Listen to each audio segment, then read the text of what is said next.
Hello les Sagittaires, je vous retrouve pour votre guidance sentimentale de la deuxième quinzaine de mars. Donc évidemment, si vous n'avez pas vu la guidance de la première quinzaine, elle est en ligne juste avant ces guidances-là, donc n'hésitez pas à jeter un œil. Et là, sinon, on va vraiment regarder du 16 au 31 mars. Comme pour la première guidance, j'utilise le tarot en faisant un tirage de 3 sur 3. Et en fin de tirage, on ira prendre quelques cartes d'oracle pour avoir quelques messages complémentaires. Voilà. N'hésitez pas à regarder tout ce qui est en ligne aussi. Je vous avais fait une guidance du cheminement pour votre année 2023. Les guidances de la semaine, de la nouvelle lune, de la pleine lune, tout ça est en ligne. Il y a vraiment de quoi faire. Allez, on est parti pour vous les Sagittaires du 16 au 31 mars. Avec le tarot. Pour le sentimental, bien sûr. Hop là. Allez, 16 au 31 mars pour les Sagittaires.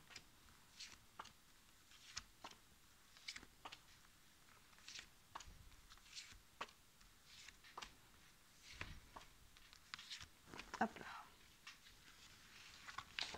Hop. Est-ce que je suis dans le cadre? Oui, parfait. Hop, allez, on est parti. Première ligne avec le tarot. L'ermite. Le page de bâton et le 5 de pentacle. L'ermite, on continue ce mois de mars, vu qu'on est arrivé à la moitié du mois de mars, avec de la réflexion. On a besoin un petit peu de réfléchir, de prendre peut-être des décisions, de faire le point, de savoir où on en est. Voilà, il y a peut-être des décisions à prendre aussi. Donc là, l'ermite, il se met en retrait, il fait un travail d'introspection. Comment est-ce que ça vibre pour moi? Qu'est-ce que je veux vraiment dans ma vie sentimentale, dans mon couple? Évidemment, c'est valable le tirage si vous êtes en couple ou si vous êtes célibataire, hein, vous pouvez avoir quelqu'un dans le cœur. Donc là, voilà, il y a une notion de réflexion, d'introspection, on essaie d'y voir un petit peu plus clair. Derrière, avec ce page de bâton, on voit qu'on a envie là justement on change totalement d'énergie. On a envie de s'ouvrir à nouveau là. On a envie, les bâtons, on est dans l'action, les pages, on est toujours dans dans un nouvel élan, une nouvelle énergie, une nouvelle motivation. Vous voyez vraiment quelque chose de très positif, pardon, d'assez léger.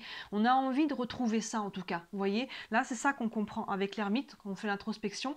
On a envie de retrouver la joie, on a envie de retrouver la légèreté, l'envie, vous voyez, vraiment d'être ensemble, de faire des rencontres ou d'avoir quelque chose qui, en tout cas une relation qui nous motive et qui nous nourrisse. Vous voyez, il y a vraiment cette envie-là. Mais on voit, vous voyez derrière que entre ce que vous aimeriez avoir, j'ai l'impression, et entre ce qu'il y a avec ce 5 de pentacle, ben là, on est dans une énergie contraire de ce que vous aimeriez. Le 5 de pentacle, il y a une notion d'isolement. On peut se sentir seul, on peut se sentir peut-être même rejeté ou abandonné. Vous voyez, il y a une notion de solitude. On ne trouve pas trop les solutions. Hein, là, vous voyez, l'ermite, c'est pour ça que là, on est en introspection, parce qu'on a deux énergies contraires, j'ai l'impression, entre ce qu'on veut et ce qu'on arrive à matérialiser, ce que l'on a. On a envie de joie, d'énergie, de motivation, on a envie de retrouver ça. Hein, vous voyez, si on est en couple, on est peut-être en train de traverser une crise et on a envie de retrouver ça. Et si on est célibataire aussi, on a envie de se remettre un petit peu sur les rails, de faire des rencontres, mais là, on est encore dans une énergie beaucoup plus lourde finalement. Hein. On peut souffrir pour les célibataires un petit peu de son célibat. Et si on est en couple, on peut se sentir, même si on est en couple, on peut se sentir un petit peu seul, on peut se sentir à pas trouver des solutions. Vous voyez, la clé, elle est là, hein, pour la porte. Elle est devant elle, mais elle la voit pas, ce personnage, la clé, parce que là, elle est dans une situation, dans un état émotionnel qui fait que là, on ne trouve pas trop. Hein. Il y a un peu on ne sait plus trop quoi faire. D'où l'ermite. On va aller voir comment ça va évoluer. Le 8 de pentacle, le 2 de coupe et le 5 de coupe. Donc là, le 8 de pentacle, on voit qu'il y a quand même quelque chose, on travaille dessus. Hein. On n'est pas passif. Hein. Vous voyez, on travaille dessus, il y a quelque chose qui est en train la réflexion va amener quelque chose. Hein. Avec l'ermite au-dessus, on a la réflexion et du coup, il y a quelque chose qui est en mouvement intérieurement ou peut-être déjà extérieurement par des actions. On voit que c'est quelque chose qui a besoin d'encore un peu de temps. Vous voyez avec la lune, il y a des lunaisons là, donc on voit qu'il y a quelque chose qui se met en place. Mais on travaille dessus, on travaille sur soi, on travaille sur son couple, on travaille sur sa vie sentimentale, on travaille peut-être sur ce qui a besoin d'être mis en lumière pour pouvoir guérir. Mais en tout cas, vous voyez, à ce côté, c'est en mouvement. Vous n'êtes pas passif, hein, on voit que vous interrogez. Et là, plein centre, hein, regardez, c'est quand même très très beau. On a ce 2 de coupe. Donc il y a quelqu'un dans votre vie là qui vient, avec qui vous sentez qu'il y a une connexion forte. Ça peut être quelqu'un avec qui vous êtes en couple actuellement, ça peut être quelqu'un que vous avez dans le cœur. Il y a quelqu'un en tout cas, voyez, hein, quand je vous dis ça, quelle personne fait pop dans votre tête en priorité, hein, faites confiance à ça. Mais là, il y a un lien très fort avec quelqu'un. C'est peut-être pour ça qu'on est en réflexion, parce qu'on ne sait peut-être pas trop quoi en faire. Hein, vous voyez, on ne sait peut-être pas trop comment aborder ça. Est-ce que si on est célibataire, est-ce que je suis prêt à retourner en couple? Est-ce que j'écoute ça? Est-ce que c'est une relation qui, du coup, peut se mettre en place avec cette personne-là? Est-ce que vous êtes célibataire? Est-ce que l'autre est célibataire? Est-ce qu'il y a une notion d'autre, peut-être de distance ou autre? Vous voyez, si là, il y a beaucoup de réflexion et on sent qu'on n'est pas libre, on se sent un petit peu de côté là, avec ce 5 de Pentacle, c'est peut-être qu'il y a un obstacle par rapport à cette relation-là.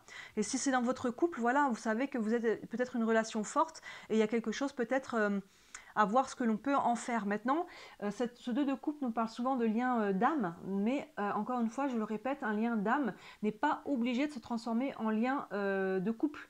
Hein, les liens d'âme, c'est les âmes sœurs, c'est les âmes qui nous accompagnent au long de notre vie. Ça peut être des gens de la famille, de nos amis, et ça peut être des gens que l'on croise pendant une certaine période. Et même si on est en couple avec notre âme sœur, rien ne dit que ça doit durer toute la vie. Vous êtes peut-être rencontrés pour pouvoir justement vivre un bout de chemin ensemble, comprendre quelque chose, guérir quelque chose, vous voyez, et après on peut quand même si c'est un lien d'âme, ça n'exclut pas qu'il puisse y avoir aussi une séparation. Donc vous voyez, mais quoi qu'il en soit, peu importe comment vous vivez, qui est cette personne pour vous, on voit qu'il y a un lien quand même fort entre vous. Et derrière, vous voyez, ce 5 de coupe, il fait écho au 5 de pentacle. Là, on a ces deux 5 ensemble.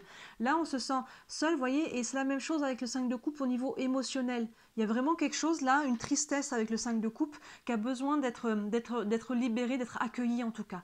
Il y a quelque chose qui ne va pas dans le schéma, vous voyez. C'est pour ça que vous êtes en réflexion. Et là, vous avez envie de retrouver ça, mais pour le moment, j'ai l'impression que c'est bloqué. Soit on est dans un chemin sans issue, soit vous avez encore des choses à vivre. Si vous êtes en couple, peut-être, avant de pouvoir libérer. Et soit sinon, si vous êtes célibataire, il semblerait que pour le moment, le chemin ne soit pas fluide par rapport avec cette personne-là. Donc, vous voyez comment, en couple ou célibataire même d'ailleurs. Mais vous voyez, on a ces deux 5 là qui se sentent seuls, qui se sentent un peu de côté, qui se sentent tristes. Vous voyez, il y a vraiment ces deux énergies-là. Donc là, il y a quelque chose à regarder en face aussi par rapport à ça, à accueillir. Hein, s'il y a de la tristesse, qu'elle soit présente ou passée, il faut la libérer là. Il faut la libérer. Et vous êtes en train de réfléchir à ce que vous faites par rapport à ça, ce que vous voulez, c'est ça. C'est la joie, c'est l'énergie, c'est retrouver ça. On continue. Le 6 de coupe, le 2 de pentacle et la reine d'épée. Ce 6 de coupe, on voit qu'il y a quelque chose qui est en lien avec votre passé. Hein, dans cette colonne, on voit qu'on est en réflexion avec l'ermite et on voit que ça travaille. Ça travaille et on est prêt à poser des actions. C'est avec ce 5 de pentacle. Les pentacles, on est dans le concret. Donc là, on réfléchit aux actions que l'on peut poser par rapport à ce que l'on est en train de vivre. Et avec le 6 de coupe, on est un peu nostalgique du passé. Hein, vous voyez, on est un peu nostalgique peut-être d'une relation, que vous soyez encore une fois en couple ou célibataire, de ce que l'on avait. Vous voyez, un petit peu mince, on avait ça, aujourd'hui on n'en est plus là, c'était mieux avant, il y a un petit peu une réflexion comme ça. Mais le 6 de coupe, c'est aussi de faire un bilan sur le passé. Qu'est-ce que j'ai appris, hein, là où j'étais il y a 10 ans, ou 2 ans même, ou même il y a 6 mois, et là où je suis aujourd'hui, je ne suis plus au même endroit. Vous voyez, il y a une notion de faire un bilan aussi du chemin parcouru. Il y a vraiment cette notion-là. Mais là, voilà, on regarde un petit peu en arrière avec le 6 de coupe. Et par rapport à ça, c'est ça qui va vous aider un petit peu aussi à prendre une décision. Et avec ce 2 de pentacle, là on a 2 5 là en dessous de l'autre, là on a 2 2. Hein, vous voyez le 2 de coupe et le 2 de pentacle. Il y a encore une notion de dualité. Et là, il y a une notion de trouver un équilibre. Il y a vraiment une notion d'essayer de retrouver l'équilibre qui semble avoir été perdu là avec ces deux 5. Hein, vous voyez, il y a vraiment ce côté-là où on est un petit peu, il faut rééquilibrer la balance entre les faits, le concret, qu'est-ce qui est autour de nous, les gens, la situation et comment on est à l'intérieur de soi aussi, comment ça vibre. Il y a vraiment ce côté-là, vous voyez, dans cette colonne-là, il y a cette énergie-là, il y a quelque chose de très fort avec une âme là, avec quelqu'un avec qui vous avez une connexion très forte. Donc soit vous voulez retrouver cette énergie de joie avec cette personne-là, soit il y a une nouvelle personne dans votre vie. Vous voyez, avec qui vous voulez vivre ça, et dans ce cas-là, on a le 2 de pentacle, qu'est-ce que je fais? Et on voit qu'il y a beaucoup de réflexions là. Et c'est une réflexion qui prend une tristesse parce que la reine d'épée, là, vous prenez la décision.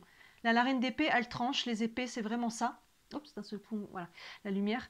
La reine d'épée, elle peut paraître froide, mais elle tranche. Hein, vous voyez, le côté émotionnel, elle l'a mis dans sa petite coupe, là, dans la petite cage protégée, elle y a accès, mais là, elle sait qu'à un moment donné, la reine d'épée, elle coupe l'émotionnel. Donc, vous voyez, dans cette colonne-là, c'est très très clair. Là, on a 2 cartes qui sont quand même très chargées.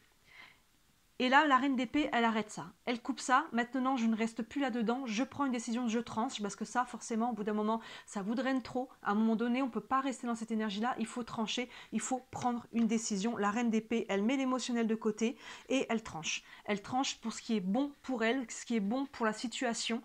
C'est pas forcément ce que vous auriez aimé. C'est pas forcément ce qui était, ce qui vous met le plus en joie. Clairement, on voit qu'il y a une décision là qui peut-être vous pèse. Mais à un moment donné, il faut poser l'action avec la reine d'épée. Il faut trancher, il faut prendre la décision pour libérer la situation. Vous voyez, il y a vraiment quelque chose comme ça. Donc on voit qu'il y a quelque chose un petit peu de lourd pour vous. Donc peut-être que certains ont réfléchi peut-être à se séparer. Peut-être et c'est ça qui vous pèse, parce que peut-être que la relation à laquelle vous êtes, il y a quand même une connexion forte mais on ne trouve pas la solution. Donc est-ce que la solution, finalement, c'est d'accepter qu'on est peut-être arrivé au bout du chemin?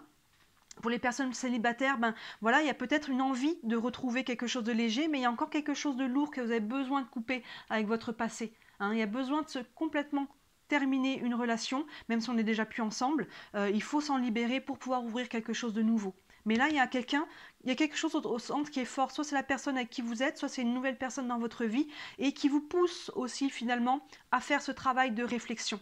Vous voyez, plein centre, c'est ça. Et tout autour, on voit vraiment le travail avec l'ermite, avec ce que l'on veut, mais on voit qu'il y a une dissonance avec ce que l'on a. Et là, du coup, ça travaille, on fait un bilan. Et à un moment donné, là, vous voyez, on tranche pour couper, pour rééquilibrer la situation et pour couper avec cette énergie qui finalement vous draine. Très intense votre tirage, les Sagittaires. Je ne me rappelle plus ce que l'on avait sur la première quinzaine de mars. Donc évidemment, si vous ne l'avez pas vu, n'hésitez pas à regarder la vidéo d'avant, du 1er au 15 mars. Je vais prendre une carte, un message pour vous avec le tarot des archanges. Hop là, elle a sauté toute seule. Le chevalier de Michel qui nous dit: il est temps de passer à la vitesse supérieure. Oui, c'est ça. La logique doit l'emporter sur les émotions, changement soudain. En fait, le chevalier de Michel, c'est l'équivalent du cavalier d'épée, vous voyez, qui vient juste avant la reine. C'est vraiment ça. Il est temps de passer à la vitesse supérieure. Il est temps de choisir, en fait. Il est temps de vous libérer à travers ça. Vous voyez, mettez votre point de vue comme ça, de vous libérer de quelque chose qui ne vous nourrit plus, de vous libérer de quelque chose qui draine votre énergie, de prendre une décision. Alors, ça ne veut pas dire que vous êtes en couple qu'il faut rompre, mais en tout cas, il y a une décision quand même assez radical, il y a un changement à poser pour pouvoir retrouver ça. Et si vous n'arrivez pas à trouver, pour les personnes qui sont en couple, quelque chose, ça peut, oui, être une séparation temporaire ou définitive. Et pour les personnes qui sont déjà séparées, qui ne sont plus en couple, on voit qu'il y a quand même quelque chose au niveau énergétique ou émotionnel qui n'est pas encore coupé pour autant. Donc là, le chevalier Michel vous dit: il est temps, il est temps. La logique doit l'emporter sur les émotions, ce que je vous disais avec la reine d'épée. On met l'émotionnel de côté, parce que là, vous voyez, l'émotionnel, elle l'a mis dans sa petite coupelle de côté, et là, elle fait ce qui est bon pour elle, ce qui est bon pour la situation, et non pas forcément ce qu'on aurait aimé, mais ce qu'il faut faire. Le changement soudain, donc oui, il peut y avoir derrière, le changement va vous libérer, en fait, la décision va vous libérer. Même si ce n'est pas forcément ce que vous auriez voulu, finalement, quand on est dans l'entre-deux, dans le non-choix, c'est hyper drainant. C'est ça, ce 5 de pentacle et ce 5 de couple. Et à partir du moment où on fait un choix, même si ce n'était pas celui qu'on aurait aimé, finalement, ça libère la situation, ça permet de passer à autre chose. On va prendre une carte avec les anges de l'amour, pour avoir un petit peu de complément d'information. Une carte pour les Sagittaires pour la deuxième quinzaine de mars. Et on a traité les problèmes familiaux. Oui, on voit qu'il y a quelque chose de cet ordre-là. Votre vie amoureuse tirera bénéfice du pardon que vous accorderez à vos parents. Donc là, il parle des parents. Alors pour certains, ça peut vous parler. Vous êtes peut-être en train de répéter un schéma qui n'est finalement pas le vôtre. Un exemple que vous suivez inconsciemment qui n'est pas le vôtre. Parents, grands-parents, quelque chose. Il y a peut-être un schéma familial dans votre lignée. Il y a peut-être quelque chose à mettre en lumière par rapport à ce que vous vivez. Et dans ce cas-là, vous vous rendre compte que ce n'est pas vous, ça ne vous appartient pas, et faire un travail sur votre lignée. Mais pour d'autres, c'est le côté familial. Donc il y a peut-être des choses. Là, je pense du coup qu'on s'adresse peut-être plus à des personnes qui sont en couple ou qui sont peut-être séparées, mais qui ont peut-être des enfants. Vous voyez, il y a une notion de famille. Il y a quelque chose à regarder. Pour moi, ça fait pas mal écho à celui de Pentacle qui est en train de cogiter, là, qui prend le temps de savoir comment il va traiter les choses, comment il va poser les actions. Et on va prendre une dernière carte des réponses angéliques. Si vous avez une question concernant votre situation, pensez-y. Une réponse pour le Sagittaire pour la deuxième quinzaine de mars. Et on a demandé l'aide des autres. Oui, vous n'êtes pas obligé de traverser ça tout seul. L'aide des autres, ça peut être vos amis, la famille qui peuvent vous soutenir un petit peu, qui peuvent vous aiguiller. Écoutez tout ce qu'ils vont à vous dire, les conseils. Après, prenez ce qui vous parle, évidemment. Et l'aide des autres, ça peut être aussi des personnes qui sont qualifiées dans leur domaine. Ça peut être des thérapeutes qui vous aident hein, à aller gérer la charge émotionnelle, que ce soit, encore une fois, hypnose, EFT, MDR, des soins énergétiques, peu importe. Ça peut être des professionnels, je ne sais pas, pour les personnes qui sont sur un côté légal des choses, des personnes qui vous aident à traiter le côté matériel, administratif, s'il y a des choses de cet ordre-là. Voilà, n'hésitez pas à demander de l'aide, évidemment, et bien sûr, hein, demander de l'aide à vos guides, Dieu, ange, peu importe le nom que vous leur donnez, pour qu'ils puissent vous aiguiller et vous soutenir à travers ce choix que vous devez faire et cette réflexion qui est vraiment en cours de route là. Voilà pour vous les Sagittaires, un tirage assez intense. Dites-moi en commentaire si ça vous parle, bien sûr. Comme d'habitude, n'hésitez pas à liker cette vidéo, à vous abonner à la chaîne pour me soutenir, c'est ce qui m'aide le plus. Je vous remercie infiniment si c'est déjà fait et merci sinon de le faire si le cœur vous en dit. Et bien sûr, si vous voulez aller plus loin pour avoir une guidance rien que pour vous, hein, sur toutes mes vidéos, vous pouvez retrouver mon mail, mais aussi mon site internet avec tous les services que je propose. Il y en a pour toutes les bourses, donc n'hésitez pas à jeter un œil. Voilà pour vous les Sagittaires, je vous souhaite un très beau mois de mars. Le printemps va ouvrir sur quelque chose de nouveau là pour vous. Donc gardez confiance, ça va se décanter. Voilà, je vous souhaite un beau mois de mars et je vous dis à bientôt. Ciao!